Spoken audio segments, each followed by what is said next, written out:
Music and Booze with Mo is produced and distributed by the Center for Culinary Culture, home of the Cocktail Collection, and is available wherever fine podcasts can be heard. The Center for Culinary Culture, telling the story of food and drink, one taste at a time.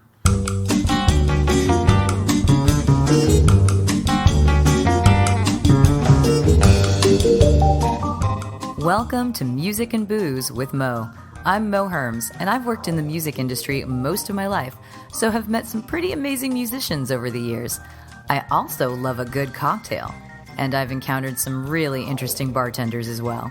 It seems that there's a lot of crossover, so when I can, I like to talk to musicians and bartenders about music and booze. Join us at the bar, won't you?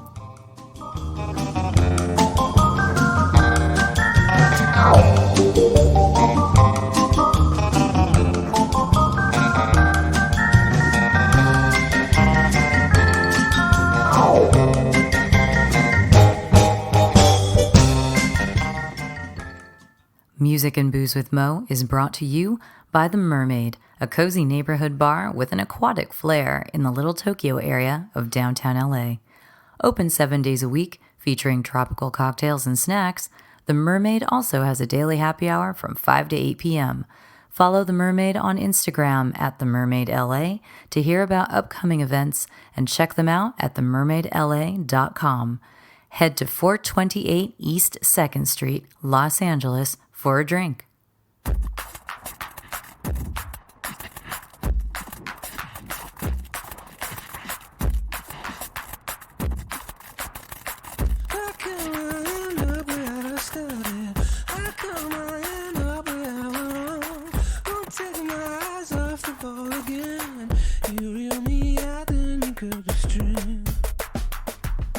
Hey everyone, I have a guest today that I've been looking forward to doing for a while. His name is Eugene Lee, and he can be found at Big Bar in Los Feliz in Los Angeles, California. Big Bar is one of those really special places. It's little and it's tucked away inside this big, beautiful patio cafe kind of place, and it really creates a wonderful sense of community, and they have a lot of fun with their drinks. And Eugene has been at Big Bar for the entire 10 years they've been open. They just celebrated their 10th anniversary. So let's sit down and we're going to talk a lot about music and booze. We'll talk about Eugene, his DJ days at UCSD when he was slinging craft beers, because that's what San Diego does.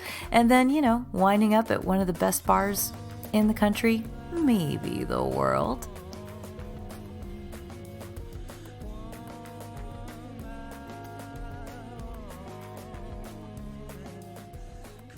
Sure. There's lots of music to talk about. Sometimes there's not. You're going to have to cut me off. I can talk forever about music and booze. See, that's kind of what I figured. So I always start these things by having you introduce yourself and tell everybody who you are and where you work and all of that. Great. Go for it. Hi, you're speaking to Eugene Lee. I work at Big Bar. Big Bar just celebrated 10 years, so I've been working there for 10 years. Yay! And I'm a bartender here in Los Angeles. I'm also an industry photographer. I guess because everybody says I am, so I am. And there I go. And I like music and booze. I know. I think anytime I see, there are like 3 photographers who pop up whenever I'm looking at images from just about any online site or any magazine, and you're always one of them. It's like Eugene Lee Shoots. Oh, cool. So you always seem to be one of these people. And so you've got that. But I knew you were a music nerd. I don't think you've never played music, have you? Very poorly. That counts. I've played music very poorly. I grew up like my mom, a Korean household. You pick one thing or another. You're like violin or piano. Piano. I was going to say, do you have to play piano? I'll do piano because my brother did violin, and I actually love violin and music, and especially in like rock songs, like violin is like the perfect foil. But like, yeah, I played piano, and then I grew my dirty Asian chin beard and tried playing guitar and being like an Asian Jeff Buckley, and I did a terrible job at it because I have a terrible voice. But I love music. So were you singing too? Yeah, very poorly. Oh, I'm so well. It was super earnest though, so I think like I definitely like wrote a few songs for girls for dates, and Well, it if you were singing like Jeff Buckley, then you definitely wrote songs for girls. yeah, yeah. I was going for the hearts, the Aw, that's heart wonderful. spaces. Well, that's what a lot of music is, though. I mean, music is all about feelings more often than not, emotions of all types. Yes, So, I think in an interview like Tom York did during the Open Computer tour, he was lamenting at like Japanese journalists asking him a lot of questions about like the technique. cerebral aspects of his music, and he's like, I think he was like saying something like, I don't want like chin scratchy music. I want music that comes from the heart, or so. I'm paraphrasing, but like he said something like that. I'm like, fuck yes, I love that because Radiohead can be cerebral, but really it's emotionally rooted, you know. So that's what I like. Well, there's that bit in High Fidelity, the line where he says something like, and this is way paraphrasing because I haven't seen the movie in forever. Something about how people of a certain age shouldn't be allowed to listen to music because it's all about heartbreak and it'll just destroy you for Yeah, relationships. yeah, that's the good stuff. The I heartbreak's know. the good stuff. That's always the stuff that stays with That's you the longest. the potent medicine. Like, you know, it's like, oh, hey, Eugene, you can only drink 80 proof whiskeys from now on. It's like, that's cool, but 110 would be even cooler. So give me the heartbreak, man. Well, let's go into the booze thing. So, how long have you worked in the cocktail world or, in the spirits world? Well, I'll take that and I'll say I've worked in bars since, I guess, UC San Diego. So actually, I went to school in San Diego. Oh, hey. And I was a DJ at KSCT Radio, fiercely independent radio. There Yeah. you go. I know it. But there's this like independent like co-op pub on campus called Porter's Pub, and I was a beer tender there. So I Oh, got to cool. learn a lot about like San Diego beer scene, which is fantastic at the Yeah. time. Yeah. And then And you totally and I know my aspired to hometown. be a bartender at this Japanese Korean owned franchise Japanese restaurant. Oh my god, Kabuki. So I made like scorpion bowls with like half a bottle of Sauvignon Blanc and like Oh my God. it is awful. Yeah, it was awful. Yeah, but at that sort of a place, especially in San Diego, a scorpion bowl is just supposed to be something to get you fucked up. Yeah, let's get crazy. It's like the Long Island So, iced tea. so like at Big Bar, like proper cocktails, 10 years, and that's where I learned how to make like an old fashioned, and I need to know how to Was do it my Big yeast Bar? properly. It was Big Bar, yeah. Oh, wow. And so, yeah, it was. I'll tell you, we before the bar even opened, I was trained by four. It was the because everyone's like, did you go to bar school? Did you go to this program? Did you do Julian Cox? I'm like, no, it was actually Juan Sevilla, bar manager. Dan Long was our beverage director, and Rich Angeli and Mia Saracen. The four of them trained the three of us. It was me, Matt Schaefer, and Rosie Ruiz, and we were the first class of juniors to come into Big Bar and literally learned everything from soup to nuts. Like it was a really cool, I think once in a lifetime experience to learn that way because it felt like a family, you know, and it Yeah, was for really sure. wonderful. Well, Big Bar is a really unique spot because I lived in the Silver Lake, Los Feliz area forever, and I knew the alcove. But when people would mention Big Bar, I'm like, where is it? I go to the alcove all the time. What are you talking? Where's Big Bar? What is it? And it's just, tucked away off in the corner on the other side of the bakery. Formerly the wine and cheese shop. Yeah, see? So I always was like, how do I keep missing this place that supposedly has amazing cocktails? So it took me a while before I actually ventured in and went, oh, that must be it. So, I mean, what was that like? I mean, did that kind of help you develop slowly? Because It was cool, man. It was like I'll tell you what, it's like working at Big Bar, let's bring this back to music, was like listening to Yola Tango. Like you're like, oh, this is a cool band. Like they're not like Radiohead. They're not, Spoon or Slint or Modest Mouse or Flaming Lips or even the Zeppelin. Like yeah. it's cool. Like, this is nice. This is friendly. This is fun. And then later, like you're like, wow, like I can't imagine a life without Yola Tango, or like I can hear The Heartbeat as one in not my top 10 albums of all time. Like it's a sleeper. And I think a lot of it's rooted in like, I don't want to like discount Big Bar and say there's like nothing cool about it, but I think the fact that we became such an insular, we're like, if the bars in the LA were like Game of Thrones, and like 2 and 3 would be like the Lannisters. They're rich, they're everywhere. Maybe proprietors because they have really cool bars. They're like, like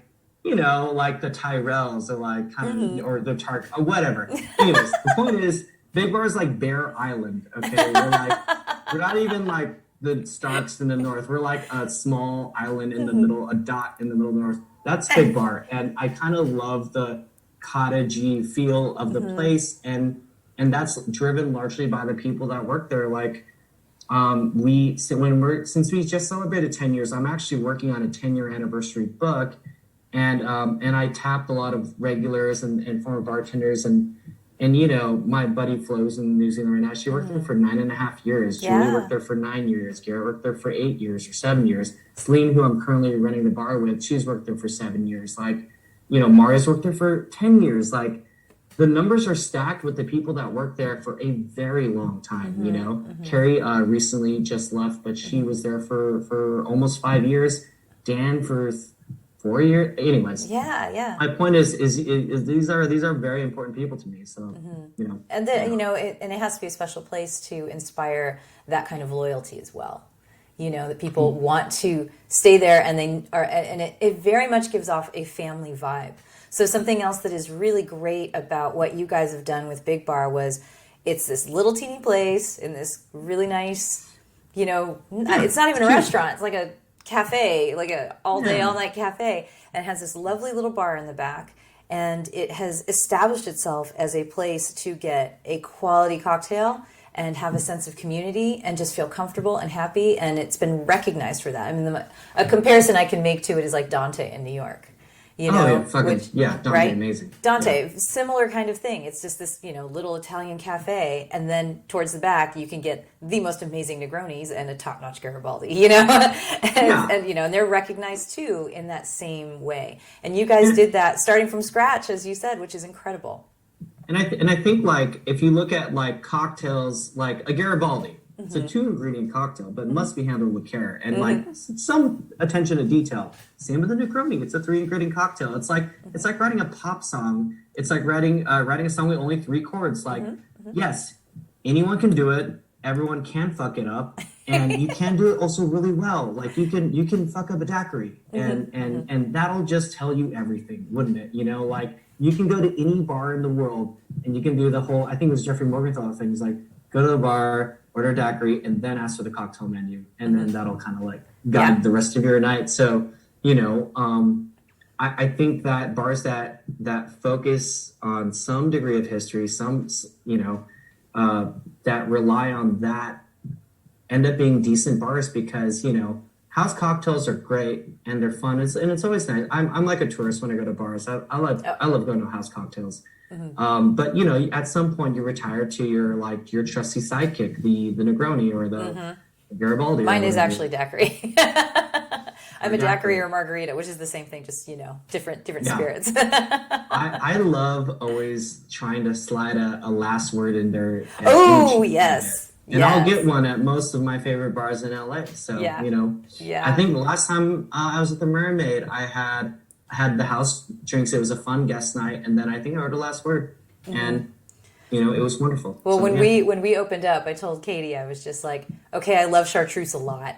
So and the last word is one of the most perfect drinks. So if you can get that down. It's also called the last word, and there's something to the name and the vibe of the cocktail. Why does it sync up? Like, I don't know. Like, why did so we're talking about music earlier, and the Midsummer Fox was one of I literally jumped out. I was riding the bike and listening to the Cocktail Twins, because sometimes I don't listen to instructors. I just like to listen to my music. And I was listening to the Cocktail Twins. I'm like, holy fuck, we got to change the name of this cocktail. Like, it's the Midsummer. I mean, the whole name of the song is Frau Foxes and Midsummer Fires. And I'm like, well, I definitely can't call it Midsummer Fires. There's a bunch of fires happening outside my house right now. But Midsummer Fox, like, that has like a vibe and an energy that evokes that cocktail. And anyways. So what was it? Because I didn't get to try the Cocteau Twins menu. I remember seeing it online, and I was like, oh God, if I have time, I need to get there. So what was that cocktail?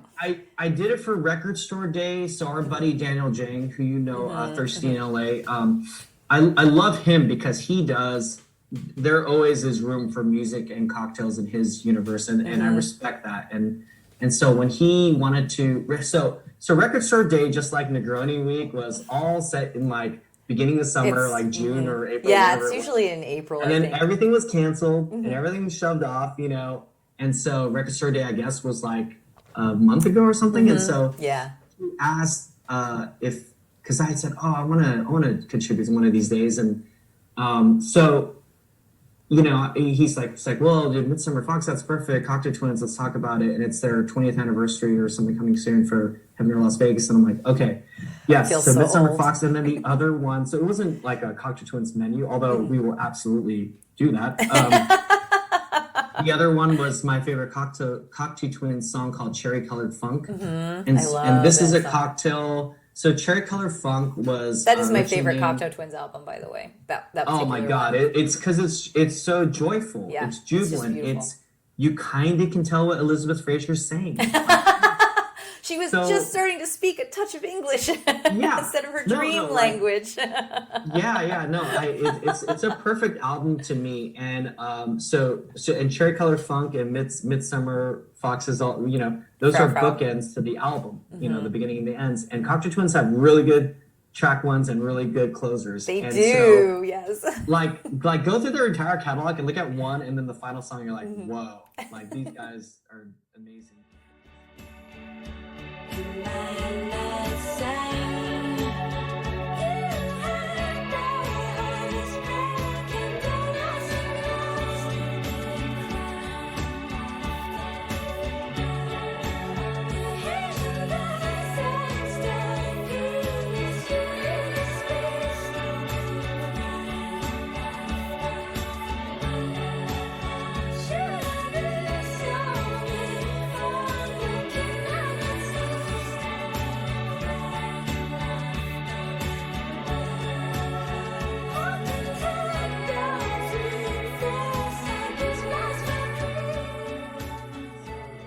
Cherry Colored Funk was made for one of our New Year's Eve countdown menus by Garrett Hansen, bartender who worked there, like I said, like 7 or 8 years. And it was originally called the Bon Jovi, but I asked for a name. Bon Jovi's a cool name because it's a Jamaican. That's great. It's a Jamaican rum themed Jack Rose variant with lots of Angostura and absinthe. So like that was the Bon Jovi, but I'm like, this cocktail is too perfect to be called that. Can we please call it the Cherry Colored Funk? Because literally, it's my white whale I've been chasing since I started bartending. Is what cocktail can I name Cherry Colored Funk? Because that is the fucking name I could think of. And the other one was the Midsummer Fox, which my current kind of lead at the bar, Celine Martinez. She and I were playing tennis during right when we were trying to open and do a bar thing, and in the summer, and we were like, we just really want to make a Cosmo that you can drink like in a highball that people can just crush on the patio all day long. And so that's what Midsummer Fox ended up being. I think both song and cocktails, there is a through line in them. It's not like an arbitrary name. Like I'm not gonna, whatever name, like I don't know, like whatever Redeemer. I'm not gonna name that like just like a daiquiri variant because it doesn't make any sense. Like you can't just drop like cool songs you love names on random cocktails. That doesn't make any sense. Well, when you said Cherry Colored Funk, I'm like, well, wait, did it have agricole rum in it? It had Jamaican pot still rum, and I believe it had cherry hearing. So, ooh, yum. See, so it's perfect. And, I actually ask quite often in these interviews, I'm like, have you ever been inspired by a song to create a drink? Have you ever, has something lent itself to it? But I already know from years of seeing big bar menus that you guys definitely pull pop culture references as well as musical references all the time, but integrate them. Pardon? Did I meet you, by the way, in, I think I first met you during one of our mixtapes. Maybe? Because you were like, I loved you. I was like, okay, this chick's cool because I knew because you were opening Mermaid because you were like, I love this playlist, and you actually like paid attention to it. Thank God, like somebody like notices like all the order that I put them in. But well, I remember meeting Flo there years ago. I can't remember. I mean, I would go there with Chuck and Wes ages ago. Yeah. But I also had really short hair, and it's just this is COVID hair now. Yeah, we all have COVID hair. My wife hasn't cut my hair in like 3 months. Yeah. But that's something I definitely noticed about you guys, that you for sure linked, like used that to be creative with, took those titles, took those references, took whatever, and then used it to inspire, whatever you guys are creating behind the bar. And I think that is totally noticed when it works. Because sometimes, like you said, somebody might just, make a drink and then call it Rebel. And you're like, what's rebellious about this drink? Yes. And then it's like, Rebel? It's a rum and Coke? Yeah, I know, right? It's like, there's not even like, should there be something spicy in it or something? Yeah, it's kind of more fun when there's a story behind it. And you guys are so good at doing that. And I think that too builds that whole sense of community behind the bar. I think for the 80% of people, like if you were there with a couple of friends, if your friends are like, this tastes good, I love it. Totally awesome. Glad to take their money. If you like point out, wait a second, what are you playing now? Ooh, this cocktail's tasty. Like that's I mean, they say it in songwriting, right? You're supposed to be as specific as possible to get as much people as possible. The more general you get, the more watered down it is, the less you'll bring people in. But the more specific you get, and I think that rings true of any kind of art and any kind of beverage making too, you'll find your crowd and they'll find you, and just make it good enough that it's not so esoteric that you don't want to eliminate anyone. Except for that one nerd who's like, ooh, interesting, clean and very Exactly. You don't want to like make anyone feel left out, but you definitely want people to be engaged, like intrigued, right? Intrigued enough to come check it out and be engaged. Making a cocktail menu is like making a mixtape for someone. Oh, yeah. You don't, I don't know, unless you're like one of those crazy bars, but you don't get like 50 cocktails and, like that's too much. Like think about it. Every cocktail menu is probably like 10, 12, 8, somewhere in there, right? 5 is too small. That's like an EP. Like that doesn't even count. That's a guest night menu. 10 is like a good number. 12 is also good. So this is like, pre-Spotify youth. Right. This is a standard LP length. It's a cocktail menu. And so if you just have like 9 Benedictine cocktails, then you're an asshole. And you clearly want to like alienate people. But, or like if you have like, I love mezcal. I'm drinking mezcal right now. Yeah, and I love mezcal. If you have like 5 mezcal cocktails, then like, unless you're like a mezcal bar, then like, you're kind of being a dick, like make some things up, I love that you plan that, or you think of it like an album, like a start to finish. You talked about the Cocktail Twins having a first and last, and having a menu that has a flow to it, just like a track listing. There are still artists, and still quite a few artists who actually take care in the order of these things, and look at all of that. And I've long noticed that the correlation between music and hospitality, there's this creativity that exists, obviously if you're making music, there's creativity there. But I think in food and drink, there's a very similar creativity there too, because you have to find things that are harmonious, things that are going to work together. When you're creating these drinks and stuff. So when you first started over at Big Bar, do you remember when you created your first cocktail, like your soul, this is your baby, you came up with it, you tested it, it worked, it wound up on the menu. Did you hear about the Tequila Lifeboat story? Is that what you're referring to? No, wait, but now that you said that, in the back of my head, I think I have heard, but you have to tell it now. The dreaded Tequila Lifeboat. I told this in a podcast back in the summer for Living Proof. Really nice Australian folks, and anyways, I owe them an avocado cocktail, I realized. But the Tequila Lifeboat, I'm gonna do this quickest version possible. Okay, so Big Bar just opened. As I said, like I just learned how to make a mojito properly. I just learned how to make this weird magic potion called a Sazerac. It blew my mind. I couldn't sleep that night. I was so excited about a Sazerac. Like I learned how to rinse a glass. Like You know what I mean? Like, Yeah. so I it know. was all very new to me. And I think that day in bar school, in our little like cottage in the back where they're teaching us different cocktails, I learned how to make a whiskey sour, and I was like, holy shit. I'm like, my mind is like forever blown. You're using egg white. This is incredible. Blah, blah, blah. So I think it was my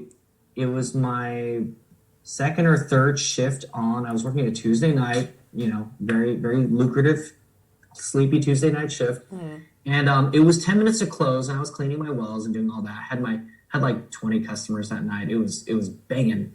But For yeah, that this space, that's a girl lot of came in people. and she was like, "Hey, I know you're like, looks like you're closing up. I just like really want a cocktail, like just anything with tequila. Like I just really need a drink tonight."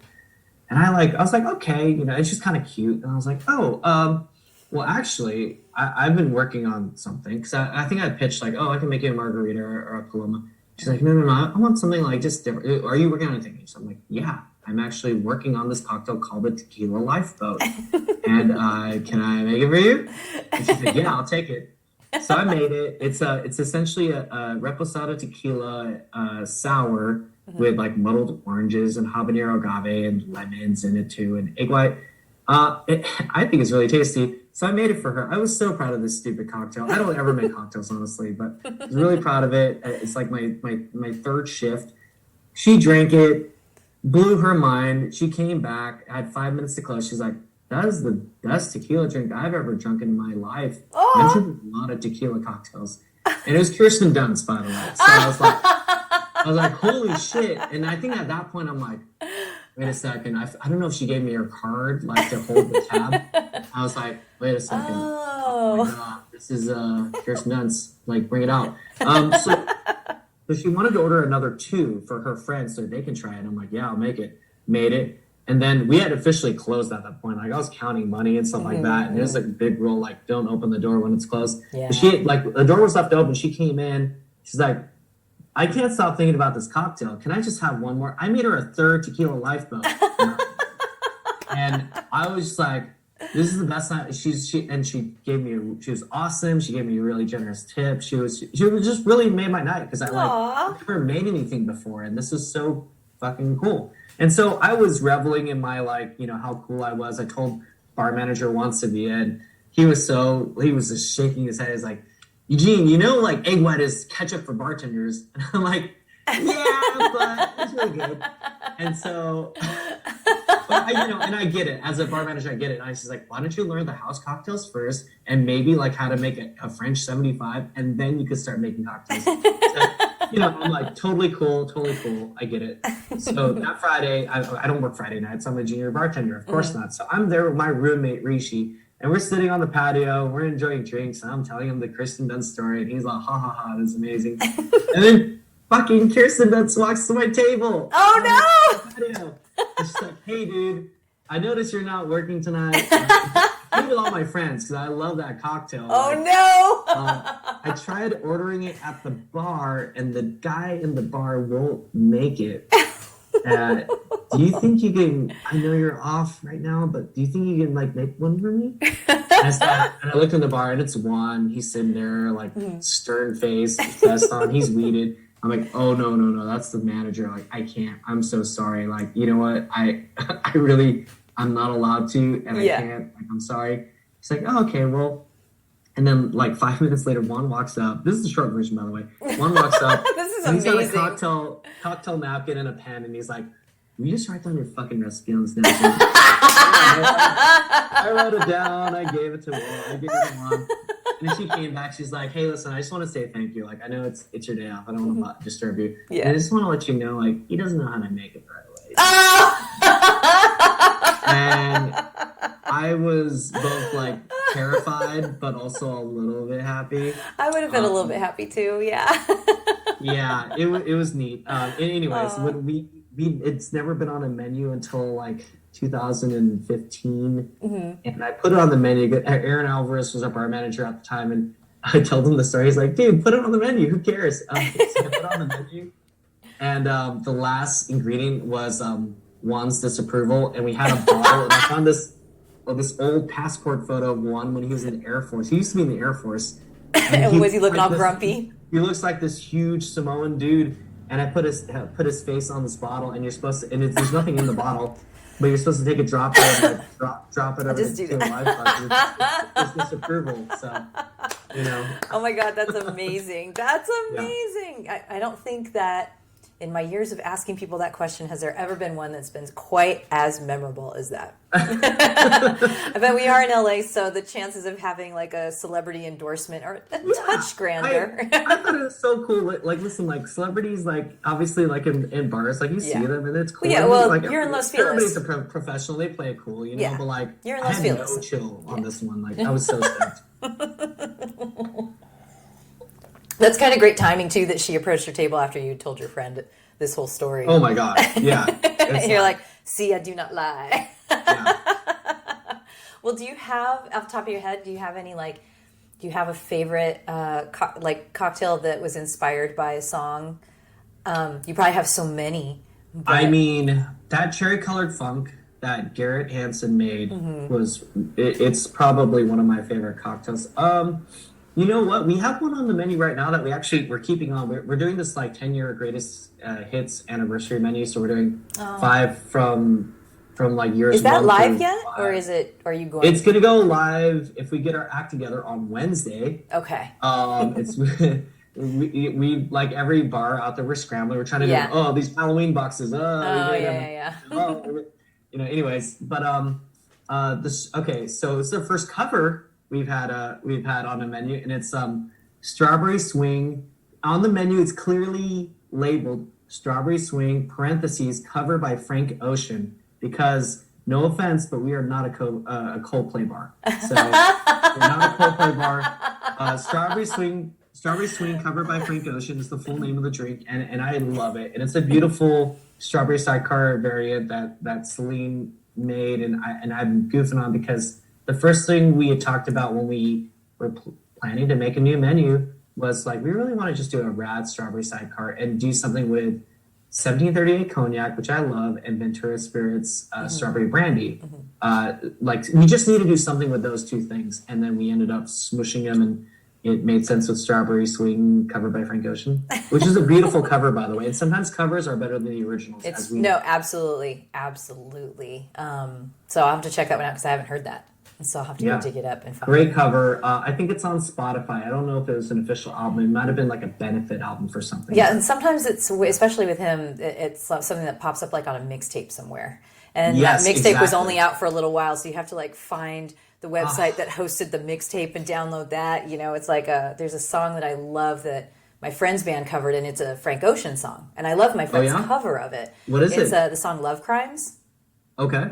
And my friend's band is the Afghan Wigs, and so love Afghan Wigs. Yeah, so Cool. I love their cover of Love Crimes. It's so good, but you know that's a band that always was into the soul and everything, right? So they could do that stuff. Yeah. And I'm like, I really need to hear the original of this because I love this version so much. And I think I found it on YouTube or something. You know, where does this live normally? How can I find this? Mo, were you a big like Napster and then like Kazaa Lite and like LimeWire? Napster, LiveWire, yeah, totally dug stuff there. I haven't looked at those things in ages, but I swear somebody recently posted a picture of, I think, LiveWire, and I'm all, does that still exist? Can you still get stuff on that? I mean that was I hit my heyday in like first year of UC San Diego, and I would just spend nights and nights, and that was like a really cool way to discover music then, because you would find all these bootlegs and like you know live cuts, you know.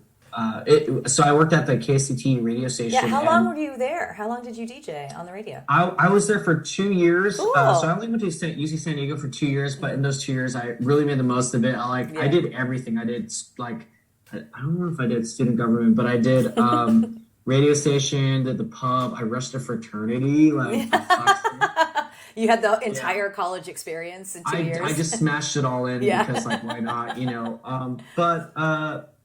My radio station, like my DJ name was Eugenius Lee Rectus. Stupid like high school sounding name, but anyways, hilarious. But I would be like, I'd be such an embarrassment. Like I would play like Godspeed You a Black Emperor, and I would merge in Elliott Smith and Modest Mouse and Yeah Yeah Yeah EPs, and then read my Spanish homework over the top of it. Like it was like. Were you on late at night, or was this in the middle of the day? I was like at 3 p.m. Oh my God. I would have been So I was annoyed with that you. DJ from 3 to 5. I would torture these poor kids like studying for their finals and stuff like that. Oh my God, that's It hilarious. was really cool. I took my brother to see the Pixies at the Price Center when he was 13. That was his cool. first show. Nice. Yeah, but that was the Doolittle tour, so that's telling you how old I am. And I don't even know if the Price Center still exists. I don't know if they still. Oh yeah, it was there when I was there. So that was 2002 to 2004. So yeah, and when I was in high school, which was in the 80s, I would, because San Diego didn't really have 21, or they didn't really have under 21 places to see bands, but a lot of bands would come and play on the steps at UCSD. Oh, cool. And I can't even remember what the steps. They was near the Price Center, but they just play for free. They just come in and set up. And I don't know if they did it through the student union or something like that. You know? I saw in that Price Center steps, I saw Mitt Romney give a speech there. Whoa! Wow! Like just throwing out a little political wonkiness, but that was really cool. You know, Yeah, like no, when I for saw sure, for sure. I mean, I went to school at Berkeley, so we had that stuff. There, you didn't do like the Che Cafe, that wasn't there. Che Cafe. Well, see, I left San Diego in '87. So Che Cafe was my brother's era. So my brother, because he played in a band and he played at Soma and he played at Che Cafe. And, Soma, nice. Yeah, played all that stuff. So that was also the 90s. My favorite Che Cafe show. So I saw Bright Eyes there during the Lifted tour. Ooh, wow. And I saw fucking Mars Volta there, man. That's amazing. That's amazing. Holy shit. I'm trying to remember if it's still there, but there was a place called The Spirit that was kind of inland somewhat. And when I turned 21, I could go there, and I was really lucky because when I turned 21, Nirvana played there, and this was pre-Teen Spirit. Cool. So, nice. But I was already working in college radio because I was at KALX in Berkeley. And so, cool. So we're all KUSN, we're all UC Radio Network people. Yeah. But yeah, so I already knew who they were, and was so excited to go see them there, and I still very vividly remember that show. You know, and I was like just barely 21, and that was the only reason I got to see it. You know, San Diego there's got to be more underage venues for bands, right? Like, there just does, because like what it's like the perfect age to like infect the, you know, like. I used to see bands like at the YMCA. You know, you get these punk bands that would play at the YMCA in the gyms, and that was like all you could get. It was so funny. Yeah.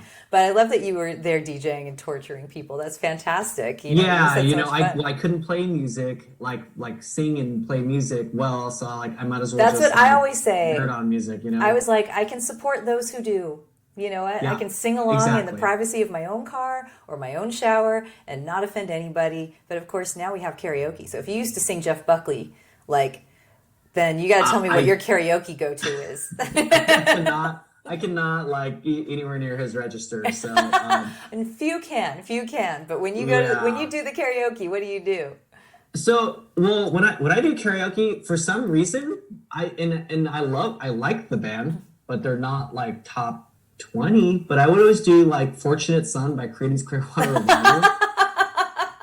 or like, I don't get it. I mean, that's like one of their best songs. It's one of the best songs, but like they don't even register in my top 100. It's because it's a good performance song. It's a fucking cool song. It's good the song.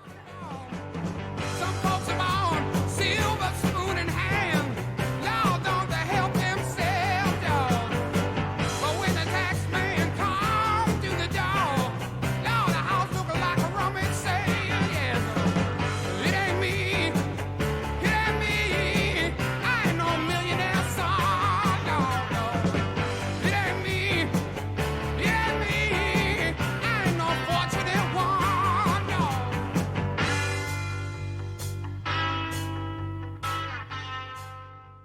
You're sitting home drinking some mezcal, and there's a question I always ask, and this kind of relates to it. Which mezcal are you drinking? Deanne Pinones gave me this really wonderful Brujo number 2. It's the Espadin Barril as like a kind of like a congratulations on having a baby. This whole having a baby thing is great. People give me booze, like, you know, my poor wife is just like. Well, I was gonna say your drinking buddy can't drink with you during this time. I know. So you're taking it for the team. A lot of drinks after this whole pregnancy thing, right? She is the best drinking buddy, and it is such a blow during COVID. Like she can't smoke weed, she can't drink, like she can't do a lot of this. She can't eat lunch meat, Oh, wow. What else? No sushi. Like, come on, man. She's got to sit there and grow a baby instead. Raw deal. It's a raw deal. I actually have a lovely barril in my bar, my little home bar, and I can't pronounce the name of the people. It's El Hoglorio. It's got El really Hoglorio? that. Yes, I can never say it. Good shit. That's like my favorite Yum. mezcal. Is that you'd think I would have learned by now after all these years how to say it, but it's one of those words that in my head I just always trip up on, and probably will for another decade. Because it looks like a beautiful watercolor. Yeah. So I'm always like, it's a very pretty label, but that's the barrel I have hiding over there, and I'll probably. That's how I feel about like the Cocteau Twins lyrics. It's just yes, like, the words are kind of not the same thing as the sound, and so that's because El they're not. Hogorio's label is a Cocteau Twins song. It is. That's very good. Very good. It's. I mean, she admittedly creates her own language for all of that stuff because that's how she expresses it. So when she pops up on a This Mortal Coil thing, suddenly singing in words or Massive Attack or something, it's still beautiful. But I'm just like, there's something. It's weird. It's weird to hear her singing things I understand. Hey, is it just me? By the way, with Massive Attack, is it just me, or did that whole reveal like Banksy is the dude from Massive Attack? Was that just like kind of like thrown as an aside? Like, is that real? Kind of a huge deal? Is that real? Isn't it real? I don't know. I've heard so many Banksy is this guy. Are you peddling conspiracy theories here? Over the years. Well, okay. I thought like the Banksy artwork that popped up followed a Massive Attack tour, so they're like, oh, it's the dude from Massive Attack. I don't think it is. The reason I don't think it is this is friend of a friend kind of talk. One of my best girlfriends, sister to me, one of her best girlfriends used to date Banksy. Oh. So that's only like that's just only a shadowy figure. That's like two removed. Now she never met him, but she knew of him. So she knew his first name, but didn't know his last name. And that friend of mine, when they all lived, now my friend lives here in LA. At the time was living in New York. And she did music journalism at the time. So if it was related to Massive Attack or something like that, I think that would have gotten out a little sooner. Not because my friend would have betrayed anyone. We need to get that friend really drunk to find out. That friend. How many last words do you think it'll take to get the answer? That friend does live just down the road from Big Bar. So she's been there with me before. I'll drag her How there. many gallons of tequila lifeboats can you get her friend to... She does love the agave. So this is what my question was going to be. If you are, if you're home, you're home. I don't have to say if you're home. You are home. You're home. You're chilling out. You're sipping on some mezcal. If you weren't talking to me right now, what would you be listening to with your mezcal? With mezcal, okay. With mezcal, I mean, if you have all kinds of pairings, you can tell us. But I like to ask people, like, when you're sitting home, chilling out, sipping on something, listening to something, what is that? What is that combo for you? That's a really great and important question. I think that, well, let's break it down. So, like, if you're drinking mezcal neat, that means you're in maybe kind of a wind down meditative state. Like, you're like, I want to, and to me, mezcal is exciting. So, like, I want something that's going to be stimulating, equally as stimulating. So, I will listen to maybe like the new Tame Impala, which is not new anymore. Maybe I'll listen to something that like is nostalgic and try to like tap into enhancing the feeling. I wouldn't just like listen to like Buena Vista Social Club or something like Latin. Like I think that's too easy. I think that maybe nothing but words actually. So maybe like I like listening to Khruangbin would be kind of fun. Oh yeah, actually that would work nicely. Yeah, maybe some like I was thinking about our talk since you had brought it up a while ago, because it's important. Like to just me probably, No. Literally not anybody else, not my cat, not my wife, not my husband. But like. But it's obviously important to me. I formed a whole podcast around it. Like I could do this every single day. But like no, I think that Maybe like the Flaming Lips Zurika album. Ooh. Like those 4 discs that you're supposed to play at the same time. Oh my like in God. college. We got Okay. 4 boom boxes and we literally have 4 CDs. We have to play at the exact same time, like the Wizard of Oz Pink Floyd thing. I was going to say, It was amazing. so you have done that? Yes, listened of to it course. that way? Yeah. Did you sit on a stool in the middle of the room with all the speakers around you for it to work properly? How did you We physically... had 4 boom boxes in every corner of the room, correct? And we would practice like 3, 2, 1, press, or is it 3, 2, 1 is press? So like we went through those rules, and then we did 3, 2, 1, press, but it had to go in that cadence like 1 1000, 2 1000, 3 1000, play. Yeah. And then we would hit it, and then we would just sit in the middle of the living room. We had moved the furniture around to like just so we can sit there with our beers and just like vibe. Turn the lights up, of course. Incredible. And just be a bunch of virgins in the middle of the room,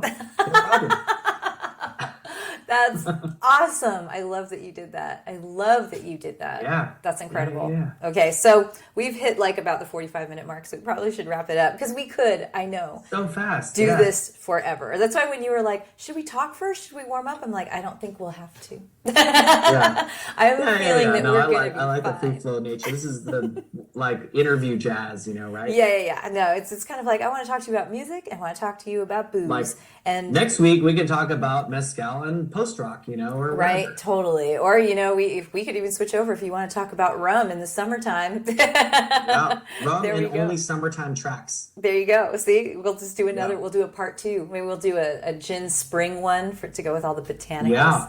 My husband Dude, loves to say botanicals. These are really good and important ideas. See, here we go. I'm into it. I will put on my face shield and my mask, and we can brainstorm at the bar. Yes, sounds good. But yeah, so it's probably a good time to remind folks if they, of course, Big Bar is an LA spot. So anyone who, whenever you can travel, you want to come to the alcove and find Big Bar tucked away inside.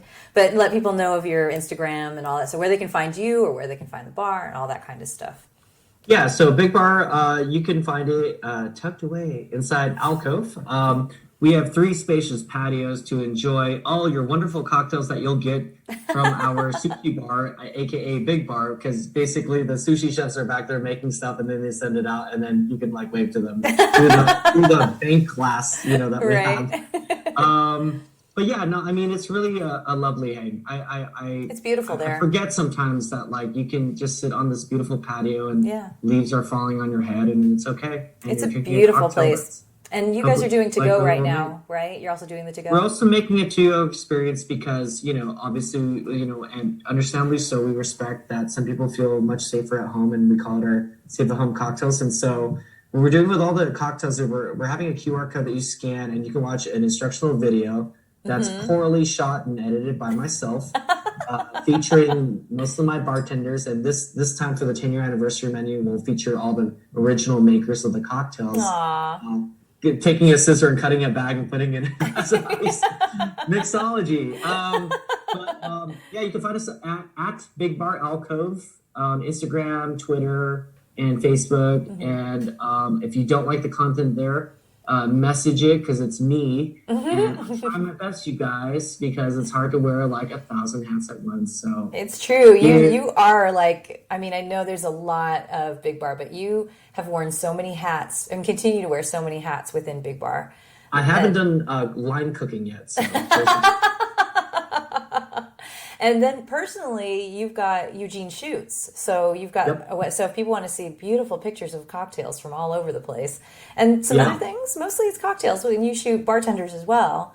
Cocktails, I'd say it's mostly bartenders. Bartenders, yeah. If I were to like properly bartenders do the with their Instagram cocktails. thing, I would do like 100 cocktail photos, predetermine them, but like I don't care. Honestly, the stuff that people mostly like seem to be my wife or my cat. So if you want to see photos of my wife, cat interspersed with bartenders and cocktails, like it's a great Instagram to scroll through. There you go. Well, thank you so much, Eugene. It was so wonderful to get to talk to you about music and booze. Finally, and go to the Mermaid, you guys. Like Big Bar and the Mermaid are not that far apart.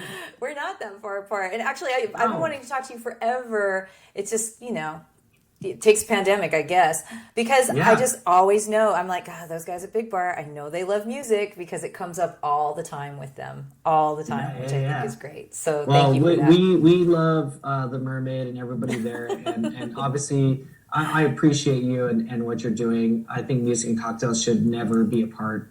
Like, Nope, they true should love can never be denied. It's music true. and cocktails. It's true, yeah. Well, next time I'm running down to Big Bar, I'll my husband just lives down. My husband and I actually don't live together.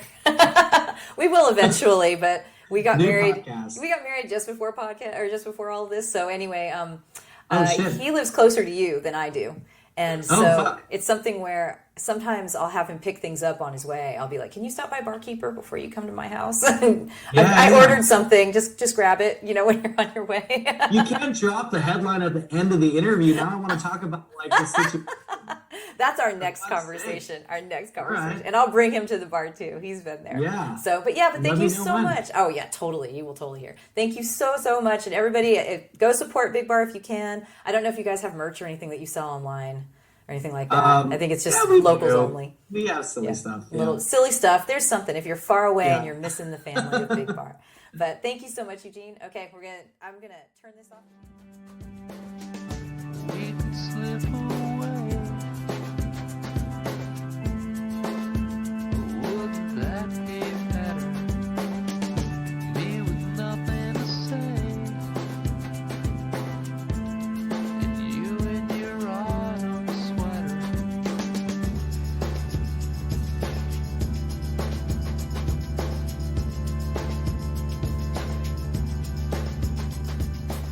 Thank you so much, Eugene, for finally being a guest on the podcast. And for those of you who haven't met him in person, if you get the chance to visit Big Bar at the Alcove in Los Angeles, he will probably be there. And he's a lovely human, in case you couldn't tell. And look up Big Bar at Big Bar Alcove on Instagram, and you can see all kinds of beautiful pictures of their food and drink, and a lot of them are taken by Eugene.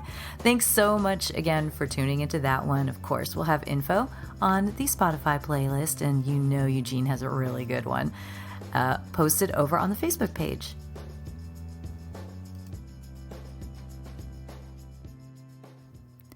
Music and Booze with Mo is brought to you by Barkeeper, a head shop for cocktail lovers, located at 614 North Hoover Street in Silver Lake, Los Angeles.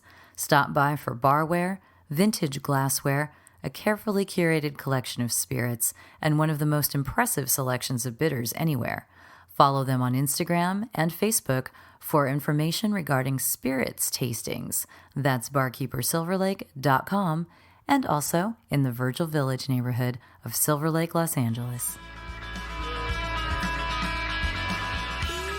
Thank you for tuning in to our barroom chats on Music and Booze with Mo. For more info about today's guest, or if you want to connect with me, check out my Facebook page, Mo Herms. Please subscribe to the podcast and feel free to tell all your friends about it. While you're there, give the show a rating and a review. It really helps to get the word out. If you want to hear the playlists our guests have curated, search She Be Mo on Spotify, SHEBMO. Find pictures of the interviewees and the cool stuff they create on the Music and Booze with Mo Instagram account. Lower your expectations and join us at the bar. Till next time, cheers.